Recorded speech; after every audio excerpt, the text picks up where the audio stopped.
হয়, আজি ২৯ মাঘ আৰু মাঘী পূৰ্ণিমা।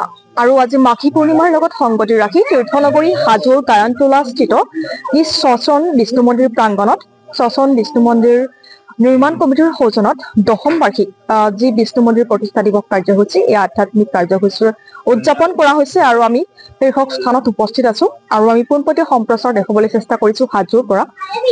আৰু এয়া ভগৱান বিষ্ণুক পূজা অৰ্চনা কৰা হৈছে আৰু সম্পূৰ্ণ বিধিসন্মত নীতি নিয়মেৰে ভগৱান বিষ্ণুক পূজা অৰ্চনা কৰা হৈছে। আৰু শ্মশান বিষ্ণু মন্দিৰৰ নিৰ্মাণ কমিটিৰ সৌজন্যত অনুষ্ঠিত কৰা হৈছে বিষ্ণু মন্দিৰ প্ৰতিষ্ঠা দিৱসটি। আৰু ২০১২ চনতে স্থাপন কৰা হৈছিল শ্মশান বিষ্ণু মন্দিৰটি। আৰু এইদৰে ভগৱান বিষ্ণুক পৰম আৰাধ্য দেৱতা ভগৱান বিষ্ণুক পূজা অৰ্চনা কৰা হৈছে। এক আধ্যাত্মিক কাৰ্যসূচীৰ শীৰ্ষক কাৰ্যপন্থা হাতত লোৱা দেখিবলৈ পোৱা গৈছে। আমি পোনপটীয়া সম্প্ৰচাৰ দেখুৱাই আছো হাজোৰ পৰা দেৱী নিজৰ দৰ্শকসকলক। এয়া হাজো গায়নতোলাৰ দৃশ্য।